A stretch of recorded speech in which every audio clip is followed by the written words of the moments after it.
सलमान खान को जान से मारने की धमकी देने वाले लॉरेंस बिश्नोई को तो सभी जानते हैं, लेकिन शायद ही आप इन बाकी 7 लोगों के बारे में जानते होंगे जो सलमान खान के सबसे बड़े दुश्मन हैं। इनमें से एक को तो सलमान ने ये तक कह दिया था, कसम खुदा की तरफ कुत्ता नहीं बना दिया ना तो मेरा नाम सलमान खान नहीं। लेकिन शुरुआत करते हैं विवेक ओबरॉय से, जिन्होंने एक 15 मिनट के प्रेस कॉन्फ्रेंस से अपना पूरा करियर दांव पे लगा दिया। 2003 में सलमान से ब्रेकअप करने के बाद ऐश्वर्या विवेक ओबरॉय को डेट करने लगती है, पर यह बात सलमान को बिल्कुल पसंद नहीं आती है। इसलिए 29 मार्च की रात को सलमान विवेक के घर 40 से भी ज्यादा बार कॉल करते हैं, उन्हें गालियां देने के लिए। शुरुआत में ही जब उन्होंने बात की तो मुझे लगा कि उन्होंने खूब शराब पी रखी थी, शराब के नशे में धुत थे, और एक के बाद एक उन्होंने नाम के बाद नाम लिए।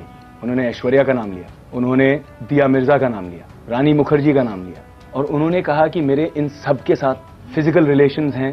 थोड़ी देर तक मैं चुप रहा, फिर जब उन्होंने बहुत इतनी गटर से गंदी जबान इस्तेमाल की, इतनी गंदी गालियां की, मुझे कहते हुए शर्म आती है। लेकिन ये आखिरी बार था जब विवेक ओबरॉय किसी बड़े न्यूज का हिस्सा रहे हो, क्योंकि इस कॉन्फ्रेंस के बाद सारे बड़े प्रोड्यूसर्स ने उन्हें काम देना बंद कर दिया था। सलमान खान के खिलाफ बोलने के बाद पूरी बॉलीवुड इंडस्ट्री उन्हें बॉयकॉट करने लगी। इसलिए एक वक्त पर लगातार हिट्स मूवीज देने वाले विवेक ओबरॉय को अब मूवीज मिलने में काफी परेशानी हो रही थी। हालांकि उन्होंने अपनी गलती के लिए एक अवार्ड शो में कान पकड़कर सलमान से माफी भी मांगी, लेकिन हमेशा की तरह सलमान ने उन्हें इग्नोर कर दिया। आप विवेक ओबरॉय को कभी माफ नहीं करेंगे, राइट? जी। विवेक ओबरॉय को माफ नहीं करेंगे? I don't know who you're talking, कौन है ये? You don't know who I he don't. is. Vivek Oberoi को शायद सलमान ना पहचाने, लेकिन अश्नीर ग्रोवर को वो अच्छे से जानते हैं। 2019 में अश्नीर सलमान को अपनी कंपनी भारत पे के लिए ब्रांड एम्बेसडर चुनते हैं। अब मैं छोटी कंपनी था, मेरे को ओवरनाइट ट्रस्ट जनरेट करना था। मेरे को ये लगा कि मैं सलमान खान को ब्रांड एम्बेसडर लेता हूँ।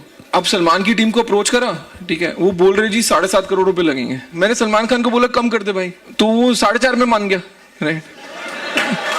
तो एक टाइम पे तो उसका मैनेजर मेरे को बोलने लग गया, सर आप भिंडी खरीदने आए हो क्या?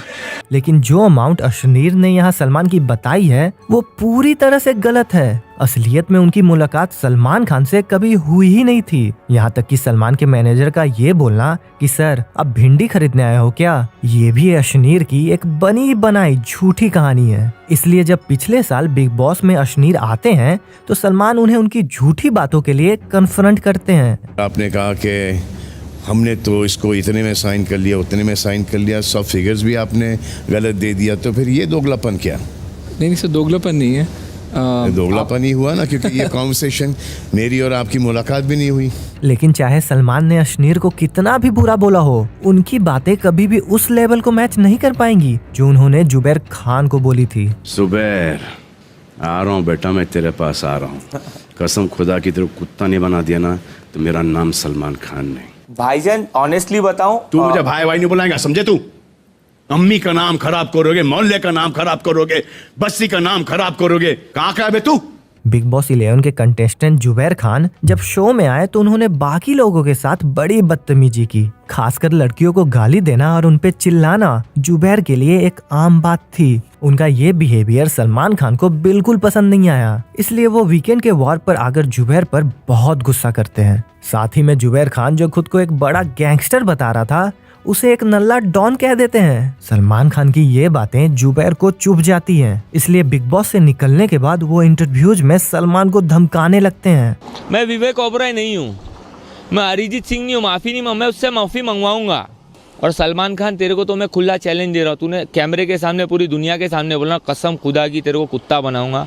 देख, लोनावला में भी आया, बम्बई में भी आया, तेरे को कल से चैलेंज दे रहा ना, कुत्ता बना। इसके बाद वो सलमान पर एक केस भी फाइल कर देते हैं, लेकिन आगे चलकर मुंबई के एक बड़े बिजनेसमैन से 1 करोड़ की वसूली मांगने के लिए जुबैर खुद ही जेल में चले जाते हैं। एक बिग बॉस कंटेस्टेंट से आते हैं दूसरे पर। 2023 में एलविश यादव की बिग बॉस में वाइल्ड कार्ड एंट्री होती है। यूट्यूब पर रोस्ट वीडियोस डालने वाले एलविश का एटीट्यूड बिग बॉस में भी एक रोस्टर का ही था, जहां वो दूसरे कंटेस्टेंट का मजाक उड़ाया करते थे। लेकिन बात आगे तब बढ़ गई जब उन्होंने कंटेस्टेंट बेबिका के लिए बहुत ही इंसल्टिंग वर्ड्स यूज किए। इसलिए आगे चलकर सलमान वीकेंड के वॉर पर उन्हें इस बिहेवियर के लिए कॉल आउट करते हैं और उनके फॉलोअर्स पर भी काफी सवाल उठाते हैं। जैसे कि वो एलविश से पूछते हैं कि क्या आपके फॉलोअर्स ₹1000 लेकर आपको ज्वाइन करते हैं। और तो और उनकी फैन बेस का नाम एल्विश आर्मी भी भाईजान को पसंद नहीं आता है, इसलिए वो एल्विश आर्मी को इंडियन आर्मी से कंपेयर कर देते हैं। बट ये एपिसोड कंट्रोवर्शियल तब हो गया जब ये सब बोलने के बाद सलमान एल्विश की माँ को कॉल लगा देते हैं और अपनी माँ को देखकर एल्विश इमोशनल होकर रोने लगते हैं। जितना ये मोमेंट एल्विश के लिए इमोशनल था उतना ही उनके फैंस के लिए। इसलिए इस एपिसोड के बाद उनके फैंस हर जगह #बॉयकॉट सलमान खान ट्रेंड करवाने लगते हैं। यहाँ तक कि सलमान के सारे सोशल मीडिया अकाउंट्स भी हेट कमेंट से भर जाते हैं। हालांकि एल्विश ने भी सलमान को अपने एक रोस्ट वीडियो में बहुत बुरा भला कहा था। जो मेरी वीडियोस थी वो 2020 की थी, 3 साल पुरानी, तो ऑब्वियसली मैंने काफ़ी चेंज करा है, कंटेंट भी मैंने चेंज करा है। मैंने खाली उनको नहीं, मैंने बहुत लोगों को रोस्ट करा है और जो मेरा नज़रिया था वो भी चेंज हुआ है, क्योंकि उन्होंने जो समझाया एज अ बिग ब्रदर मुझे समझाया और अच्छी चीज़ समझाई। बिग बॉस जीतने के बाद इसी तरह एल्विश सलमान की हर जगह तारीफ ही कर रहे थे, जो तारीफ शायद ही कभी ऐश्वर्या राय सलमान की करेंगी। 1999 में हम दिल दे चुके सनम की शूटिंग के दौरान सलमान और ऐश्वर्या एक दूसरे को डेट करने लगते हैं, बट ये रिलेशनशिप एक समय के बाद बहुत ही टॉक्सिक हो जाता है। इसलिए 2002 में ऐश्वर्या सलमान से ब्रेकअप कर लेती है। ऐश्वर्या के अकॉर्डिंग ब्रेकअप का कारण सलमान का रूड बिहेवियर, डेली लड़ाई करना और उनपे हमेशा शक करना था। इन रोज के झगड़ों से ऐश्वर्या के साथ साथ उनकी फैमिली भी बहुत तंग आ गई थी, इसलिए उन्होंने ब्रेकअप करने का डिसीजन लिया। पर बहुत मुश्किलों से ब्रेकअप करने के बाद भी सलमान उनकी जिंदगी से नहीं जा रहे थे, जिस वजह से ऐश्वर्या के करियर में एक नेगेटिव इम्पैक्ट देखने को मिला और उन्हें कई बड़ी मूवीज से रिप्लेस किया गया। यहाँ तक कि अब हर इंटरव्यू में उनसे सलमान के बारे में ही पूछा जा रहा था। सलमान खान। Next question. दूसरी ओर सलमान को भी पब्लिक और मीडिया से बहुत हेट मिल रही थी, जिसके बाद दोनों ने मूव ऑन करने का फैसला लिया और कभी एक दूसरे के बारे में खुल के बात नहीं की। पर जब अरिजीत सिंह को सलमान से बात करने का मौका नहीं मिला तो उन्होंने एक लंबा फेसबुक पोस्ट ही लिख दिया सलमान से माफी मांगने के लिए। दरअसल 2014 में एक अवार्ड फंक्शन के दौरान अरिजीत सिंह, जो इस लंबे इवेंट से थके हुए थे, अपनी सीट पर ही सो जाते हैं और जब उनका नाम अनाउंस होता है तो वो स्टेज पर देर से पहुंचते हैं। इसलिए शो के होस्ट सलमान खान उनसे पूछते हैं कि सो गए थे क्या, जिसका अरिजीत मजाक में जवाब देते हुए कहते हैं कि हाँ, आप लोगों ने सुला दिया था।